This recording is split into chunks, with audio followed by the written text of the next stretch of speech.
YouTube, AJ Karva here. Welcome to Vlogtober, day number 4, and today I'll be covering 4 of my favorite sneakers out of my sneaker collection.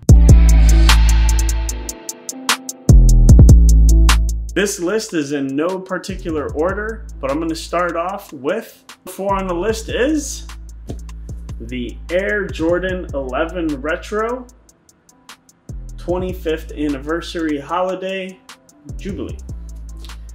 I was lucky enough to get this pair from a good friend of mine who buys his shoes in 2s or 3s sometimes. These came out in December, November of 2020.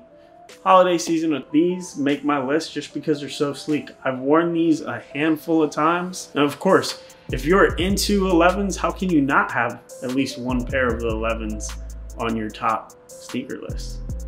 Number 3 on the list is the Yeezy 350 Boost in ash blue.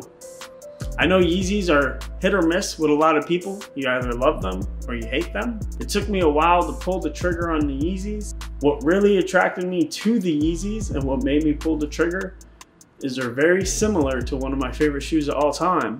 And that happens to be the Nike Roshe Runs, which are now discontinued. But the silhouette is very similar, in my opinion, to those Roshe Runs. You have the bigger sole, you have the knit top, very lightweight, very comfortable. That is why these are on my list. I wear these quite often. You can wear them as an everyday shoe, but I really value them. And the reason I went with the ash blue colorway is I wanted a slightly different colorway from some of the more popular colorways that you see out there. And I also like wearing blue. These are definitely on my top list and they always will be on my top list. The last 2 shoes on my list are actually the same shoe but different colorways, and this is just recent that I fell in love with this colorway. And this specifically is your ghost green colorway. The cool part, in my opinion, is the tongue. Tongue has this checkerboard kind of racing flag design. The reason these are on my top list is this is actually my most recent purchase of sneakers. I am a Jordan 1 fan and I prefer the lows over the highs. That's just me. It's kind of my style, what I've adapted to. I think this is probably the most underrated Jordan 1 low. If you're a fan of green, you should put this on your list. And the last shoe I want to cover, we already know it's an Air Jordan 1 low, but it's an OG model and it's your Chicago colorway.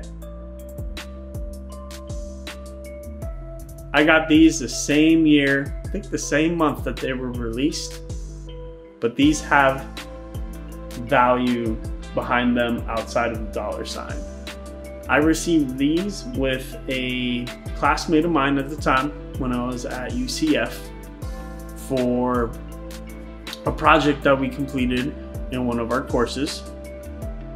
And the prize was pretty much a pair of shoes, but also the project that was done, which I won't disclose, was actually used by the Jordan brand for one of their pushes in one of their biggest partnerships. Who knew at that time that these would blow up and be the most valuable Air Jordan 1 low? Would I ever sell these? Absolutely not. That project meant a lot to me. That was probably the most fun and memorable project that I had in college. And just the fact that these were handed to me by Michael Jordan's right-hand man just means a lot. But more importantly, having the opportunity to work on a project that really resonated with the company and made some way to a future campaign just really means a lot. So these are my favorite pair thus far. I've worn these a handful of times. Again, I don't care. I will wear these till they're beat, and I will always have these until I die, or maybe until I pass them down to future son or daughter. Who knows? Every time I've worn these, people know what they are. And as you guys know, at the time of this recording, in October of 2021, the Jordan 1 lows are starting to catch fire a little bit. So especially these and your OG models. Some of your newer models like the Ghost Greens, not as popular, not as valuable, right? Not as in demand, but I like the silhouette, and this colorway is just a classic. Can't go wrong with Chicago colorways at all. Thank you guys for joining this Vlogtober. Just trying to bring different content. Some days we're gonna have vlogs. Some days it's gonna be more of a talking story time like Vlogtober day 3. Some days I'm just gonna go over some of my lists. Later this week, I'm having my wisdom teeth pulled. So we'll see what that episode brings. AJ Karva, like, share, subscribe. And until next time, we out.